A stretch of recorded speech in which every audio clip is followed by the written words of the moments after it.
On December 18th, 2020, late morning in the city of Nizhny Novgorod, a quiet street named Swetinskaya, where few passers-by ever stroll. From a small playground there drifted the laughter of a girl and the creaking of swings. Moments later, this calm was shattered by 3 rapid gunshots. A woman collapsed face first into the snow. A little girl stood a few steps away, frozen in place, no scream escaping her lips, just silently staring. The man with the gun took a step back, pointed the pistol at himself, and pulled the trigger. It all unfolded in seconds. Later, the witnesses would say they heard muffled voices just before the shots. The woman spoke calmly. She was trying to leave. But she didn't make it in time. The first shot rang out after she turned away. Neighbors rushing from their homes saw only the bodies on the ground and the young girl standing alone on the playground. The police arrived quickly. The girl was taken to a patrol car. On the snow remained the imprint of her little boots and a dark stain beside it. At that moment, no one yet realized this disaster was the final act of years of fear, repeated warnings, attempts to protect oneself, and simply survive. To understand how it all came down to 3 gunshots on a quiet street, we need to go back to the beginning of this story. Morning of December 18th, 2020 began for Tatiana Timofeyeva like any other. She was getting her daughter ready, preparing breakfast, checking her messages, but behind the calm facade lurked anxiety. The day before, she'd again contacted the police.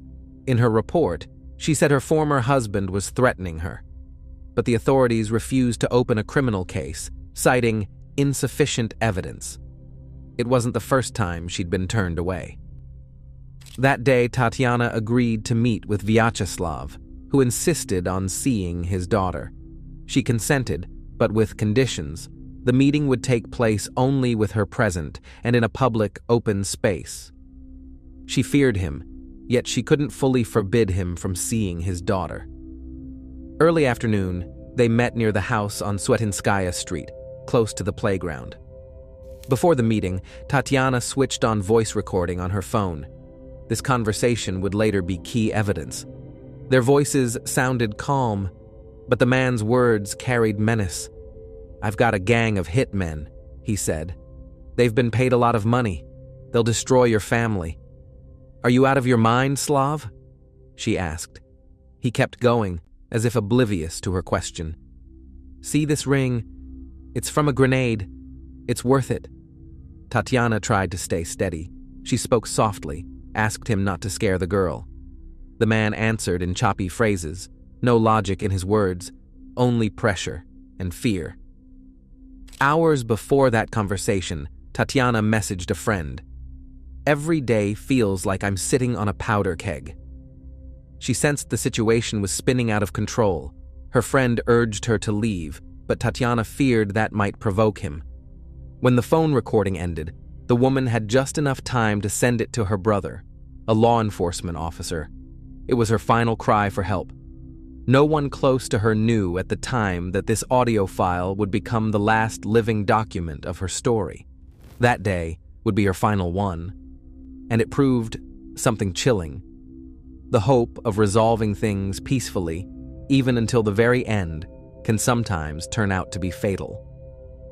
To understand who he truly was behind closed doors, we have to look at the image he carefully built for the world. Vyacheslav Timofeyev was born on February 27, 1981, in Nizhny Novgorod. From a young age, he was drawn to sports. Soccer wasn't just a hobby, it became his whole identity. Teachers noticed his discipline, drive to be the best, and natural leadership. As a member of his school's team, he often earned top placements in city tournaments, dreaming of one day becoming a professional athlete. But everything changed after a serious injury.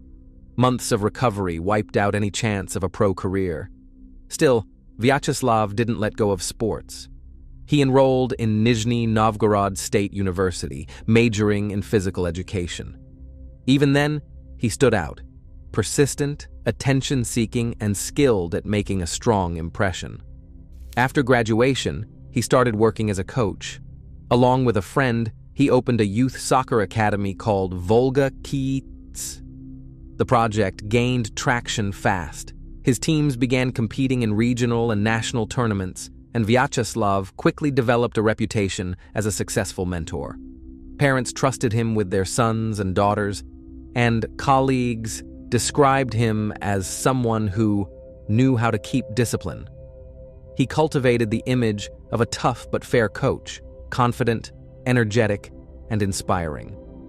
Over time, the academy became a well-known name around Nizhny Novgorod.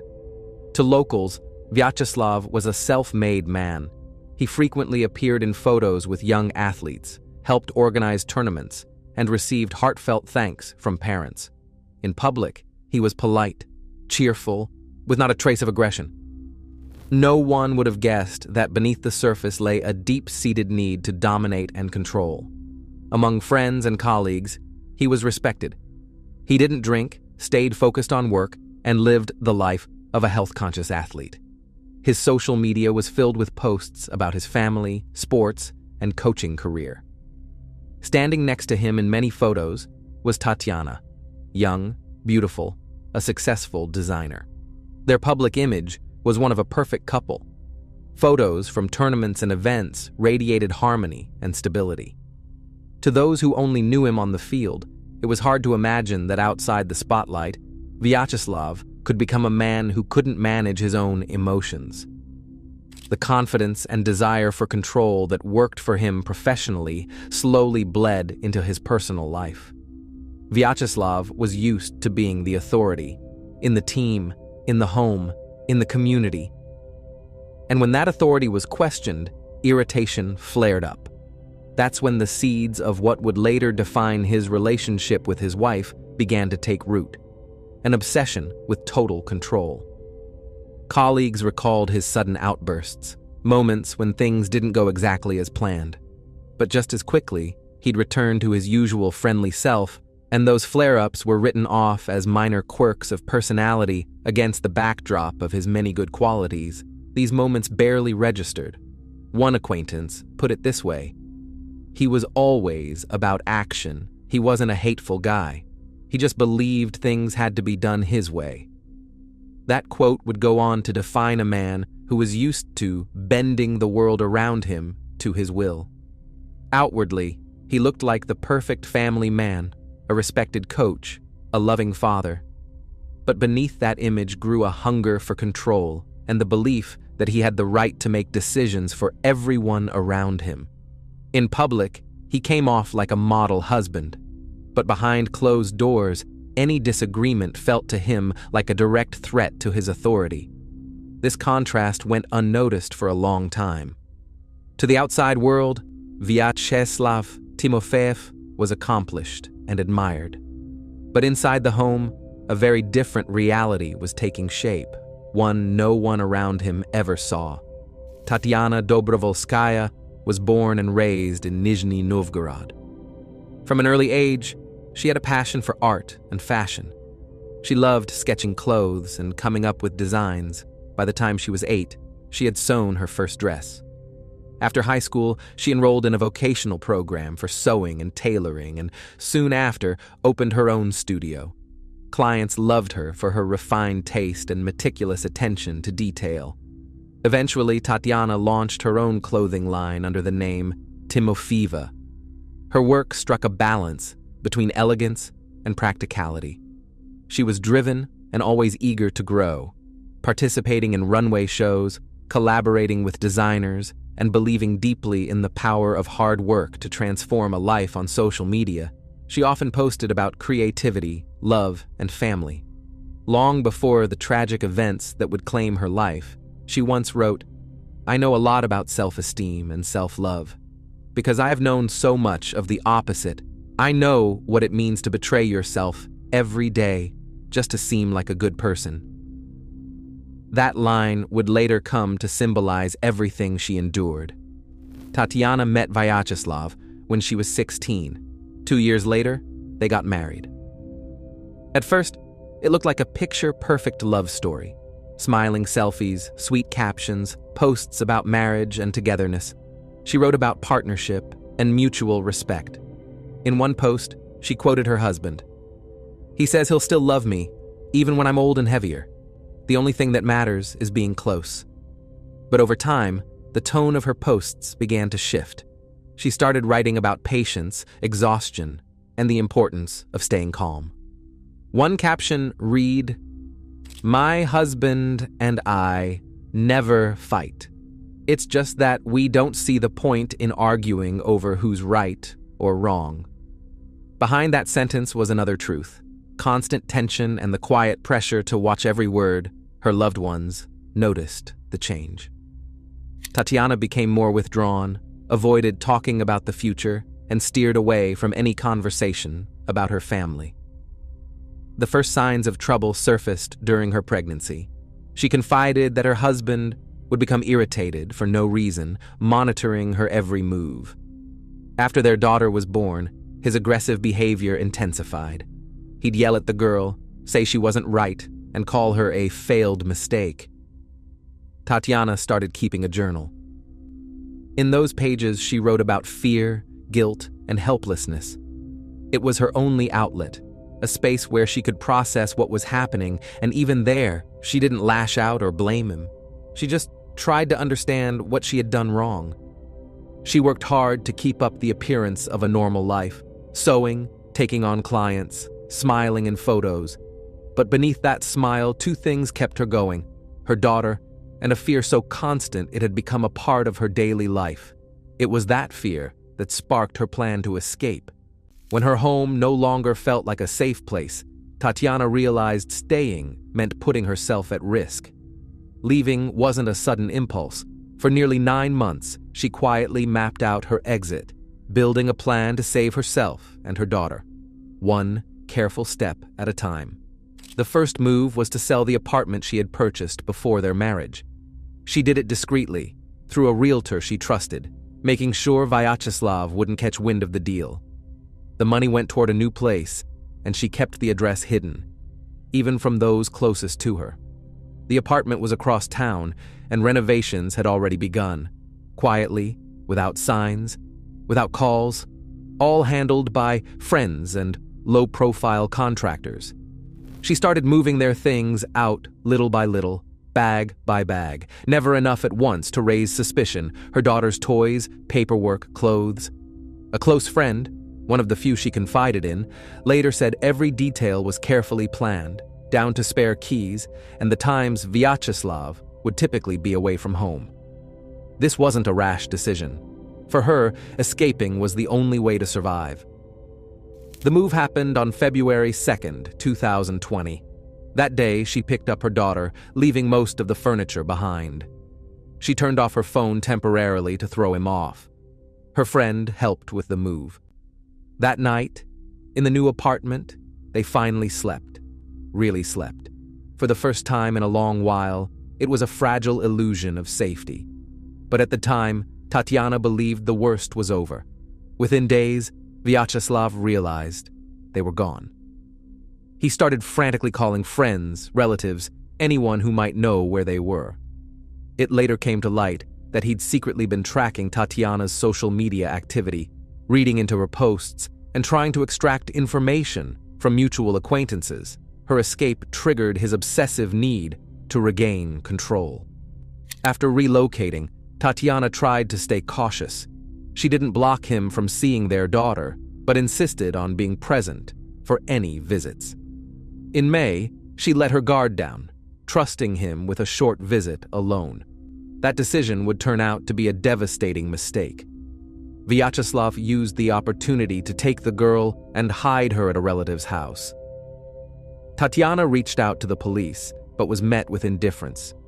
She refused a formal medical exam, afraid of public exposure and legal pressure, a decision that ultimately prevented Vyacheslav from being held accountable. At the time, despite her fear, she kept pushing forward. She went back to work, restarted her business, exchanged messages with lawyers, gathered evidence for court, but Vyacheslav kept closing in. He called her, sent threatening messages, showed up near her apartment. That escape, the one she had planned so carefully, marked a turning point. It drew a clear line between her dream of a new life and the painful reality she couldn't escape. Behind even the thickest door, safety remained just out of reach, and soon it would become clear that law enforcement never truly listened. And that's why all her efforts in the end weren't enough. To understand why the system failed to protect Tatiana, we need to take a closer look at how law enforcement responded to her pleas for help. After she fled, Tatiana kept reaching out to the authorities. She made phone calls, filed reports, walked into the same precinct where her case was known. But every time, it came down to one thing: not enough evidence. Officially, the threats didn't qualify under any criminal statute, and there were no documented physical injuries. In practice, it meant there was no protection. One of her first reports involved property damage. One night, all 4 tires on her car were slashed, but no case was opened. They claimed there was no proof he had done it. She was told to handle it privately. In another incident, she reported being followed and threatened, but the officers responded with, "He hasn't done anything yet." Without physical harm or undeniable evidence, they said there was no basis for a case.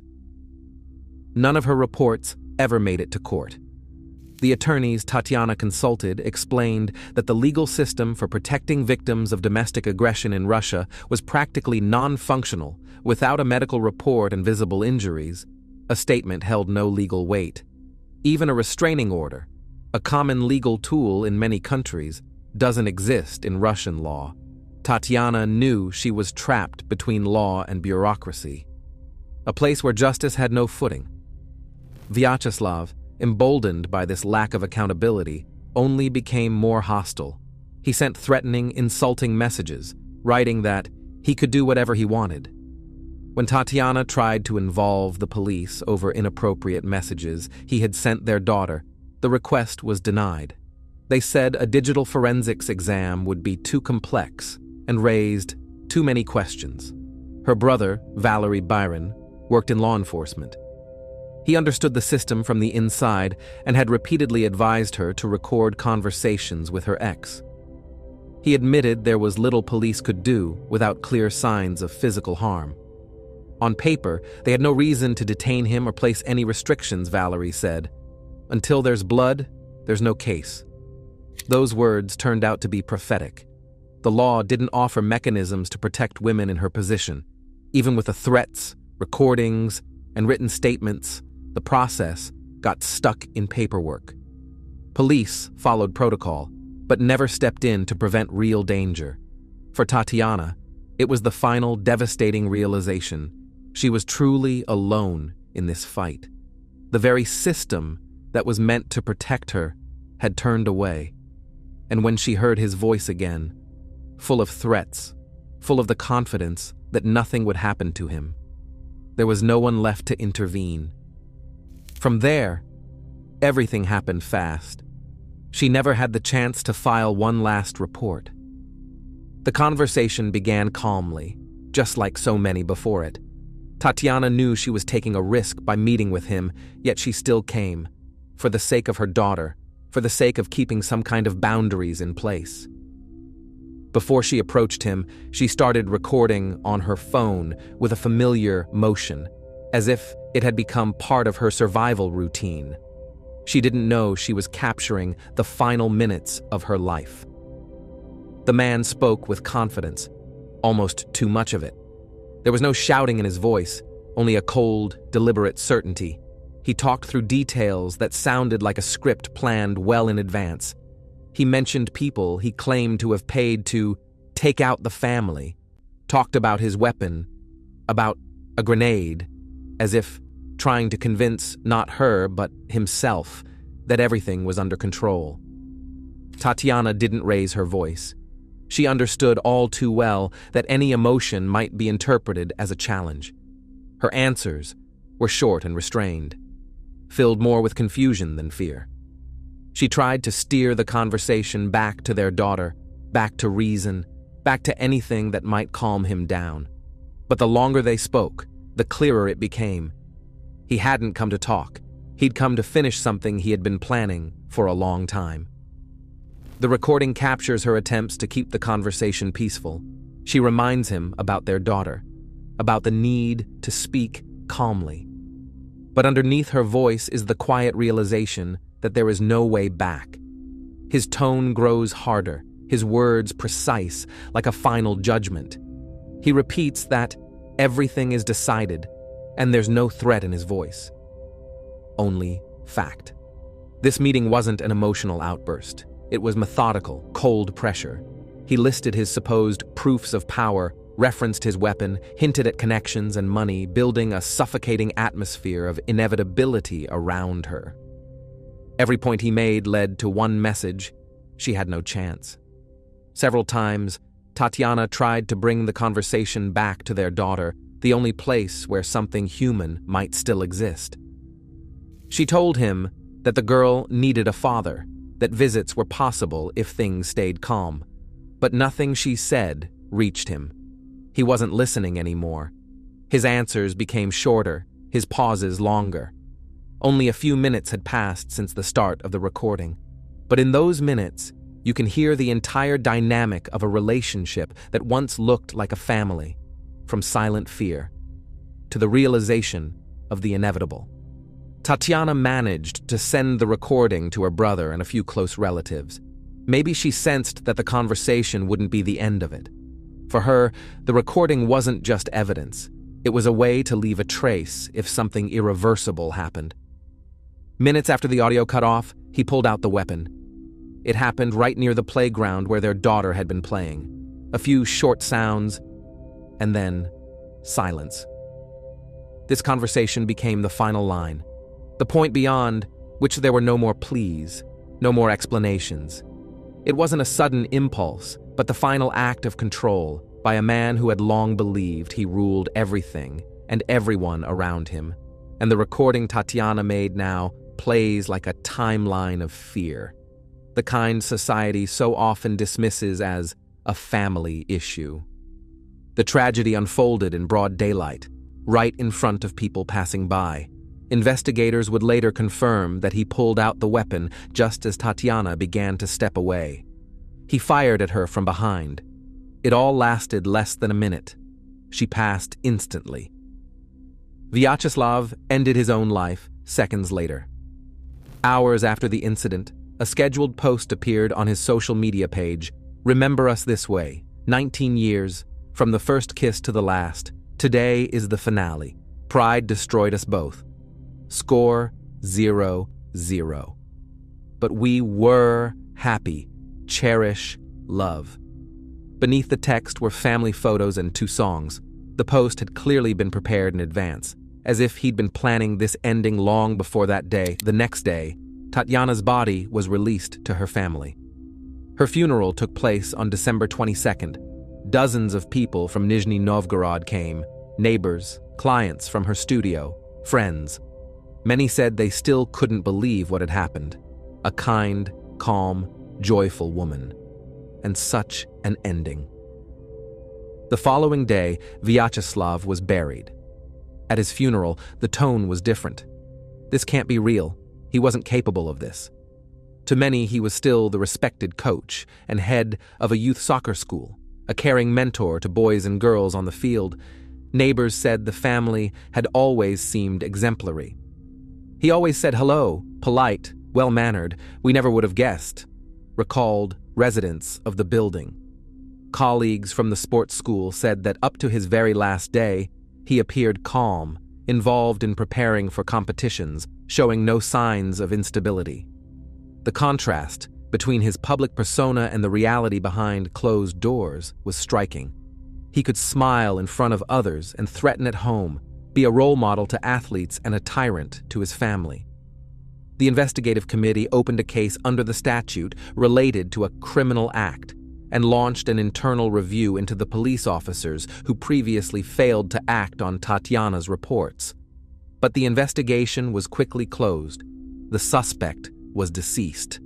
And with that, everything ended.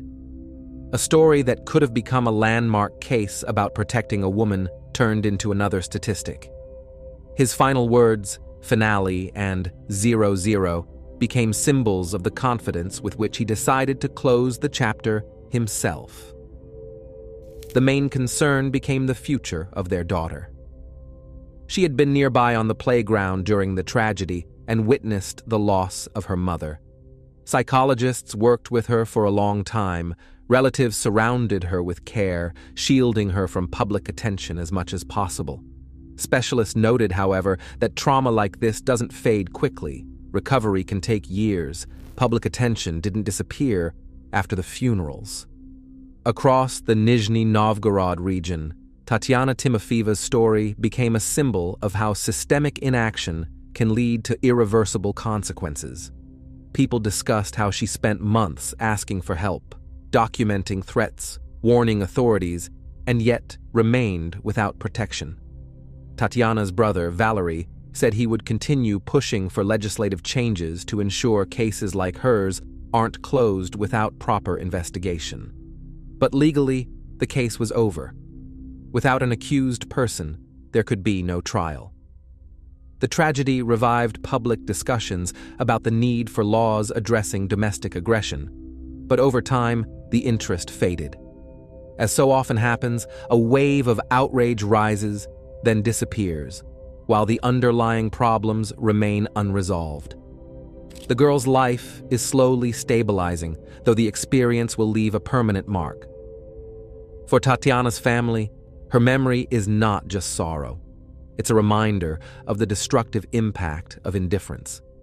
The story of Tatiana Timofeeva is a stark example of how even clear signs of danger and documented reports weren't enough to prevent tragedy. Each such case reinforces a painful truth. Society still tends to view domestic aggression as a private family matter. And Tatiana's words about self-worth, "I know so much about self-esteem and self-love because I know so much about the opposite," sound different. They echo as a warning to anyone living in a place where fear has become the norm.